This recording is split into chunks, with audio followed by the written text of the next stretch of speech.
right. Good morning, and thanks for joining me here at Mindset, Motivation, and Mastery. Again, I've got the superstar Janet Miller with me this week. I think we went live before the video cut in, so I think we were both sitting here like drinking and doing a thing when the video started. So it's okay, no big deal. The video played, and now we're ready to rock and roll. Holy cow! All right, so listen, it's Monday morning, Janet. It's Monday. It's earlier for you. It's like dark 30 where you are, but yeah, over in BC, at least for me, it's kind of mid morning. So I've gotten up, I've done my exercise, and got all that stuff going. So I got the energy ready to rock and roll for the day. All right. So listen, this time of year, such an important time of the year from a business planning perspective. I know you and I, obviously with Tom Ferry, we are really starting to fill out the, go through our business planning, really get clear on kind of, what people's goals are, what their actions are, what they got to do more of, do less of, what they got to start doing, what they got to stop doing, like all of those kind of things, and this is what most people do. Is they fill out their business plan, they get it all done, right? And they're like, oh, I got this business plan, I'm going to kill it, it's my best year ever. And then they set it over on their magic shelf, right? They set it over, like I have a magic shelf right here. They set it over on their magic shelf, and they just think the business plan is going to take care of itself. You got it. Right? And so what we're going to talk about today is kind of we've got our business plan drawn up. It's there. First of all, don't put it on your magic shelf because your shelf's not magic. It just stores information. It's smart. It's just not magic. So it will not change your business just by simply doing your business plan. What we want to do now is kind of, okay, now we got the business plan done. And if you don't have your business plan done, that's okay. We still got time, but I just want you to get clarity on that. Once we get our business plan done, what's next? So Janet and I are going to go over kind of the top, well, she's got her 5, I got my 5. So the top 10 things that you need to do, moving forward. Mine's a lot about editing. And I know Janet is really about, hey, how do you take action out of your plan? How do you get it in, to move forward? So what are you seeing, Janet? Like, tell me, like, what do you, business planning, like what's the biggest roadblocks that people have? Yeah. Good morning. Good Monday morning. It's still dark out here.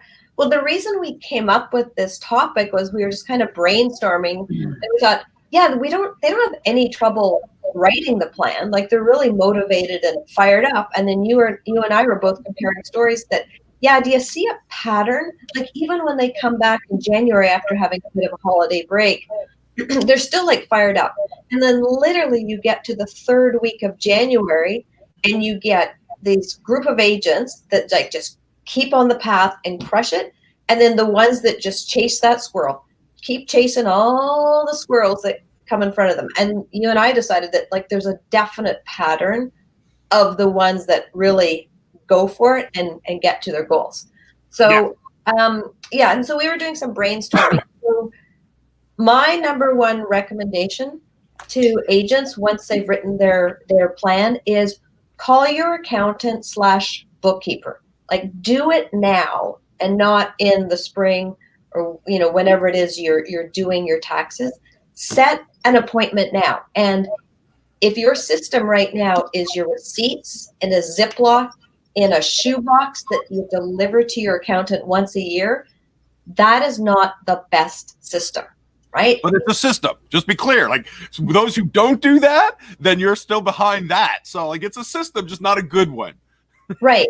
And so one of the things you can do is there's tons of software applications out there that can be super helpful. Personally, I use QuickBooks because it links to all my bank accounts. Then there's this great little app called Receipt Bank. So I actually just take a picture of all my receipts. It links to my QuickBooks. Right. And everything is reconciled that way. And then the third one I use is Mile IQ. So I can swipe and say if it's a business trip or a personal trip, and everything is done. So that's my number one is right now, book an appointment with your accountant / bookkeeper and get your system for tracking your expenses and measuring your profit. Well, and you and I both know, like you get into coaching with like high production clients and you just go, so tell me, send me your P&L or how much are you spending or what's your budget? And like the number one answer is, I I don't know, I don't track it. And it's so surprising to us as coaches because we go, what do you mean you don't track it? How crazy is that? So, absolutely get in there and create some sort of easy system just to track and monitor your again, profit, and what you spend, profit expense, right? Like just a P&L, right? So awesome. So like I said, mine is all about auditing, right? It's all about going in. I was listening to a video with, I think it was Darren Hardy's video. I'm doing a bit of writing right now for a class, and Darren Hardy was interviewing the CEO of Nike. I think it was CEO of Nike. And he said, well, as a CEO of Nike, like, what do you do? And the guy said, well, something, as the CEO of Nike, all I do is I go around and I edit, right? I look at all the things that are going on within Nike and all the collaborations and all of the different areas. And he says, and I edit, I look at their system and I go, hey, we need to look and edit what you're doing or change this or adapt this or whatever.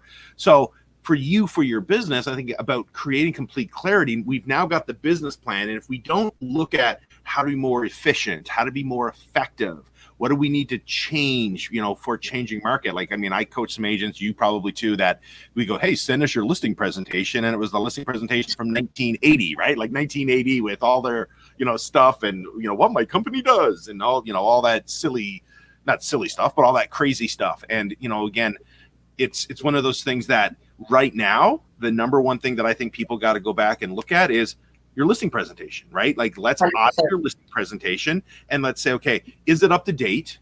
Is there a better way that we could do it? Are we sharing our brand? Are we sharing our story?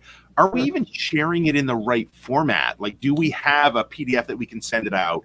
Should we actually do it in maybe a video, right? Where we can just now send a video out to people. And I always say, if you could get the listing presentation information to them in advance that they can watch, then your presentation just becomes a pricing presentation of how to price it right and how to walk out. So I think our number one right now is, in order to align ourselves to take as many listings as we need to do, is really hone in on how are we, what's our listing presentation say? What is it? What's the brand it has as aligned with who we are?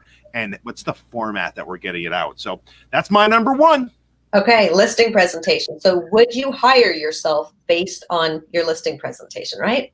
Yeah, perfect. Yeah. So my number two is upgrade your environment. So when we're still working from home and we're going to be for a long time. So is your environment where you're sitting at your desk, you're making your phone calls, you're doing your work, does it energize you? Is it, contribute to your productivity, or is it cluttered? Do you have good lighting? Are your goals up and visible? Are you well equipped to do Zoom meetings, Facebook Lives, Instagram Lives, all those things? Maybe it's time to invest in a ring light or a microphone or a stand-up desk.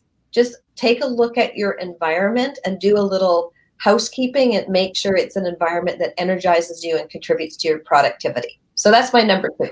Love it. And it's a productive environment, right? Like, if we're going to be sitting there all day long working, we want it to be an environment that, that you enjoy being in and that it's productive and gives you energy and all of that sort of stuff. So that's incredible. It's one of those things that often we don't think about. And I think it's one of the most important things, for us on our level of productivity. Awesome. Okay, so what's your next one? My number two, so number one is listing presentation. Number two is obviously going to be buyer presentation. Back to what you said, right? Which is, we're in a bit of a different world now. And the question is how long are we going to be in it? I don't know. But here's the truth. The ones that have adapted to their buyer presentation to the new world, we could call it the virtual world. We could call it whatever we want. The ones that have done the best at adapting their presentation are getting more appointments and making it easier to sell homes, because they're clearing, again, no different than the listing presentation, their buyer presentation. They're doing it up front and in advance. So number two is audit your buyer presentation. Maybe even add a buyer presentation for some that don't do a buyer presentation. Right. Add one, right? Like, I just went on one of my clients and with their team, and we went over, what is a virtual buyer presentation? What does it look like? So we went through the whole, hey, I pull up Google Maps. Now I use Google Earth as well, right? We pull up Google Maps, Google Earth. We pull up our MLS. We pull up our, even maybe it's our sheet where we're taking down their, wants and needs or whatever that is. We're searching now on MLS. They're seeing photos. We're going to Google Earth, and we're now being like, we can literally drag that little fellow that shakes into the community. And because the way Google works now, it's like you can literally do just a walk around in the community. You can take them. Hey, here's the local grocery store that you're probably going to do most of your grocery shopping, and you drag the guy, and then now they're standing out in the parking lot of the grocery store. Maybe there's a local park, maybe, whatever that is. You can, even in high rises, it works, right? Because you can pull them down in front of the high rise. This is the building you're going to be living in. And so, you need to make sure that your buyer presentation is aligned with today's world, right? And to what's going on in today. And I don't see that ever changing, Janet. Like the ones that are doing it really efficiently and effectively are saying to me, Jared, like, this is amazing that I have a client flying in from New York to buy a house. And before they're even here, we've already gone through all the listings on the MLS, looked at all the pictures. Then I've dragged them down. We've already walked around the community. I've already shown them a couple of different communities virtually. Like we've already got all of that work done. So when they hit the ground, we're now showing homes, but we're showing homes from a clarity perspective that we're all on the same page. We're not, they're not coming in gray. They're coming in completely focused on, we've seen the area, we've seen this, we've seen that, and we're ready to rock and roll. And they're closing more deals, right? They're ultimately closing more deals. So that's how we up our conversion. All right. No, that's my number 2. Give me your number. What I really like about that is before you even meet them and look at houses, you've already established your credibility. Like, yeah, I'm totally going to work with Jared. He not only does he know real estate, but he knows the community. So I have total confidence in him. So I like that. I like that a lot. Well, they hire us because they trust us, right? And if we can get them to trust us and, like you said, build credibility up front in advance, then there's not going to be this jumping around from agent to agent. Because let's be real, buyers fly in from New York. I wish that they were only coming in to see you, but there's a good chance they might be coming in to see you and 3 or 4 other agents if you haven't built that relationship with them, right? And face-to-face conversation, like you and I are thousands of miles apart, but yet we have a face-to-face relationship because we're always talking to each other via Zoom or via, StreamYard or whatever, right? So exactly. Love it. Okay, so my number 3 is audit your schedule, right? Audit your schedule. I love the line. We hear this from Tom time to time, and he says, okay, you've got your goals. So who would you be if you were already there? So if you're looking to, increase your production by, 20, 30, 40, 50, even 100% this year, the person you are right now, that person isn't going to maybe get to those goals. So you've got to look at not only the way you're running your business, but the way you're running your life. So what time are you getting up in the morning? What's your morning routine? What time are you going to bed at night? Sometimes the evening routine is even harder than the morning routine. Yeah. And if you open up your calendar, is it a bunch of blank spaces and then you're just filling appointments and you're reacting to what happens when the phone rings? No. Have that time. I mean, you and I could do a whole section on time block schedules, but good. Right? Have it in your calendar. If I want to meet this level of production, I'm going to do this many listing appointments. I'm going to be this effective team leader. I'm going to be at my healthiest. Like all those goals you set, who would I be if I was already there? And this is actually something that you want to get into your calendar to do every quarter as part of your quarterly review. Audit your schedule. Case in point, though, just even the light, the weather changes, right? I used to have a routine that I would, in the summer, would get up and go outside for a half hour, 45-minute walk before I start my coaching calls. I can't do that right now because it's still pitch black, right? It's 7:50. So we got to adjust our schedule. So that's my number 3, which is audit your schedule so it aligns with who you're going to be when you reach those goals, and do that every quarter. Yep. It's not your schedule, it doesn't exist, right? If it's not your schedule, it doesn't exist. So we need to review our business plan and pull all the action items out of the business plan and put them in our schedule. I'm just right. And so again, listening to, I think it was again Darren Hardy, I think, where he said, like, most of us, all we do is we react to other people's agendas all day long, right? And so that's so true. Like, we're always reacting to what other people want us to do rather than getting control. So getting control of your schedule and making sure everything is so important. All right. What's your number 3? So listen, the next number 3 is now about efficiency, right? It's now about how do we become more efficient and making sure that, like, when we do anything, that there's checklists, systems, processes, and everything for all of that. And it's a great time of the year for sitting down and auditing those. So number 3 is audit your listing process, right? So when you take a listing, what do you do, from the point at which you take it, to the point at which it hits the market and all of that. So you're creating consistency, you're creating what I call flow, right? Like anything you do through a systematic process, you create this rhythm or this flow. And what's your flow? So it's simple as like going through and really looking at your listing process and go, what did I learn last year that I'm missing in it? What should I add? In this changing world, is there things like, when we've got COVID restrictions and all of that, is there things that we've got to, do differently, and really go through that process and just simply edit that process and make sure it's as efficient and effective as possible going into 2021. Simple.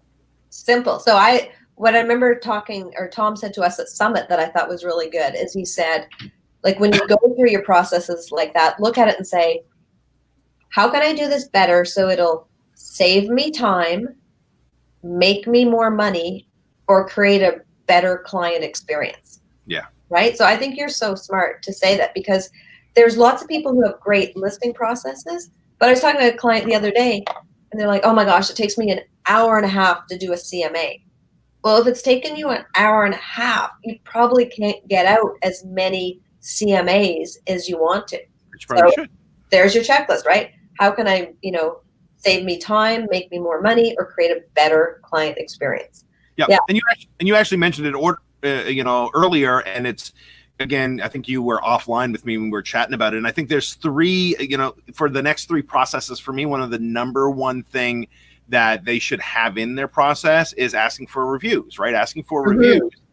Because so many people don't have that in their process, and therefore it gets forgotten, and therefore it's an after the fact they're going in saying, hey, do you mind, rather than just making it part of the process. So listing process, when the home sells and it's done, how are you asking for a review, right? And it's going to align with all the next 3 for me. So cool. Awesome.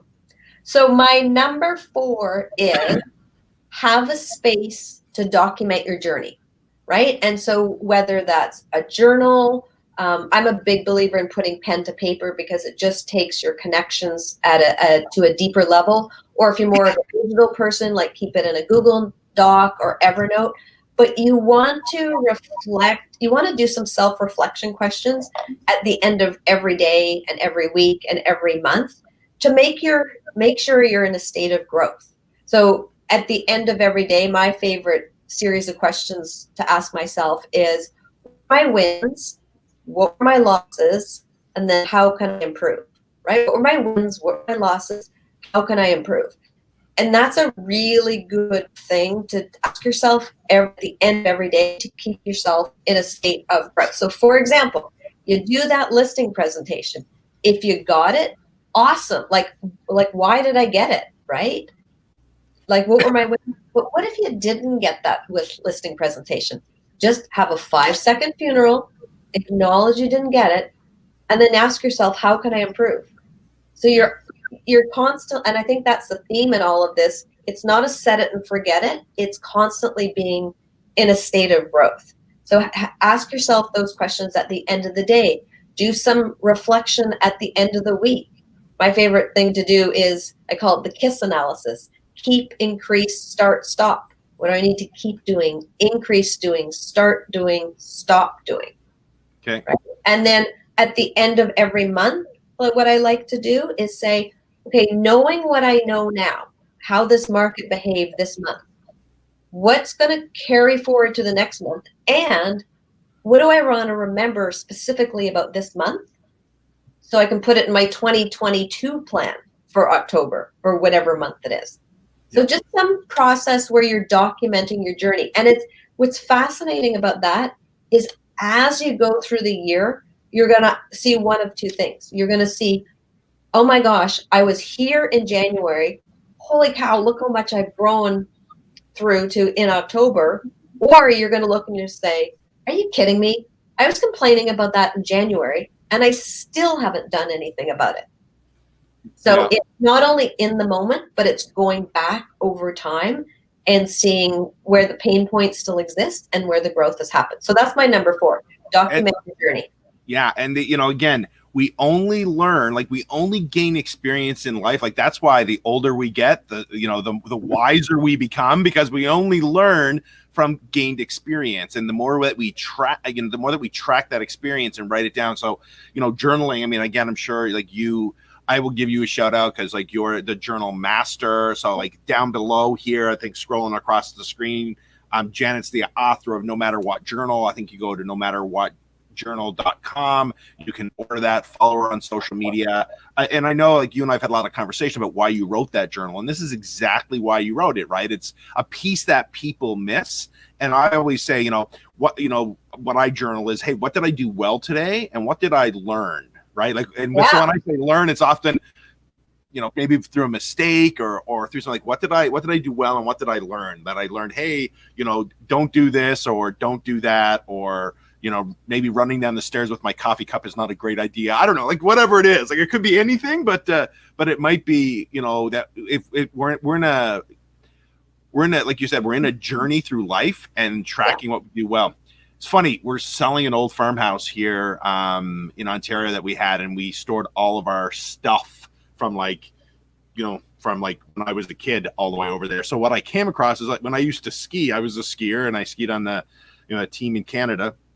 And I found my journal, my exercise journal, and it was interesting to flip. Yeah, it was so interesting to flip through that of how I tracked every day, where I took breaks, like when I was doing sprints. And it was just interesting to walk through that now that I've gotten older to see, man, even at that age, like I was sitting down every day after I did it and I journaled.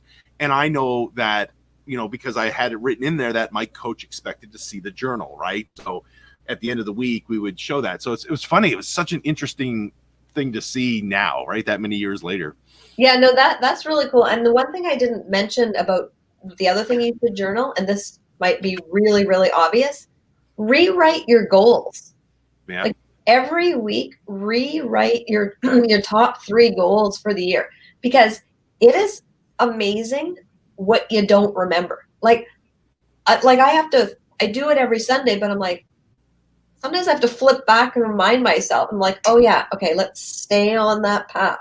Janet, so here's a couple things. Like the magic shelf will not remind you of your goals, right? So when we put it up there, it's not going to just like punch you in the face every morning and go, hey, this is your goal. So I always say, get it up in front of you, keep it in front of you, because you'll be so surprised when at the end of the year you go, oh, look, my magic business plan, I've been sitting exactly in the same spot where I left it last year. It's time to redo it. Let me pull that magic plan out. And you go, oh, I totally forgot I wanted to do that. Oh, I totally forgot that's where I was, right? So like for my clients, and I'm sure you do the same thing, is I keep their goals up in front of me because I constantly, almost every call, remind them of, hey, man, this is what your goal was. This is what your goal was. Let's stay on focus, stay on track, right? And probably annoyingly so, but that's where we get it done, right? We get it done by the constant reminder that this is what we're supposed to be doing, right?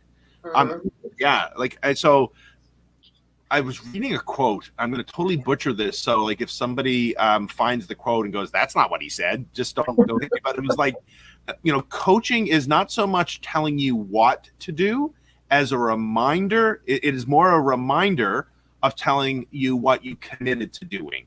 Right? Yeah. Like, so it's not so much us going, hey, you should be doing this and you should be doing that. It's just reminding you, hey, you committed to doing this. You should probably stay on that. Right. So it was interesting because, a lot of people look at accountability and go, oh, accountability sucks. I don't want to hire a coach. I don't want someone to tell me what to do. And the reality is it's not about that. It's just about reminding you constantly of what you said you were going to do, because we often forget and we often don't want to do uncomfortable things. Right. So cool. I love that. And it's so true. Journal What's your your number way 4? to success. So my number four is audit your buyer process.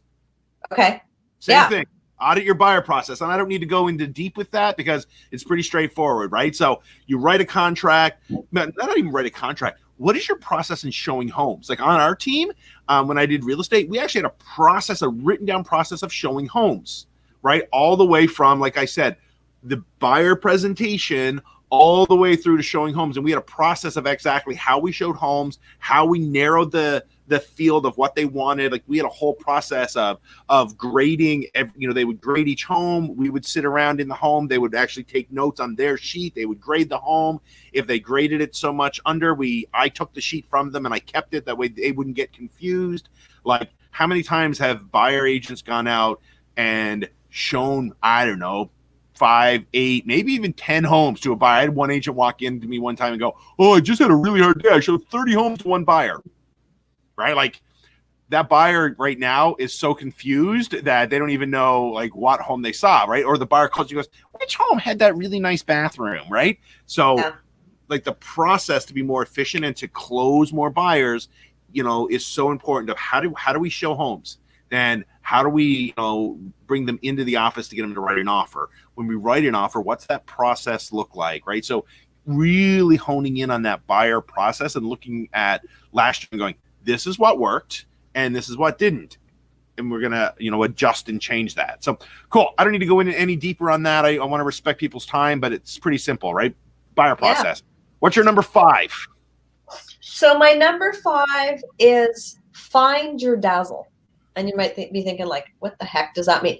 So a dazzle is a group of zebras, right? So I want us to think of ourselves as zebras. We have our own unique stripes and patterns. So we're all individuals, but zebras work together as a group to get to their goals.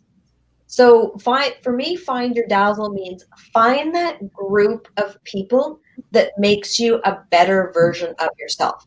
So get yourself involved in 2 to 3 mastermind groups.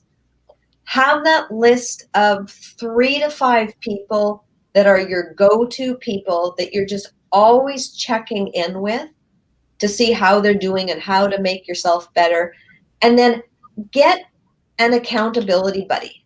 And here's the easiest thing to do with an accountability buddy, because I think we all like the concept. But then you get on the phone or Zoom or whatever with your accountability. Hey, how's it going? Oh, pretty good. How about you? Okay, here's a really, really simple hack.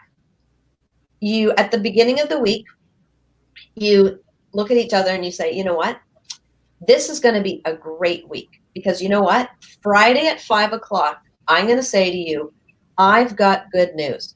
I'm going to say, I've got good news because I accomplished this, this, and this.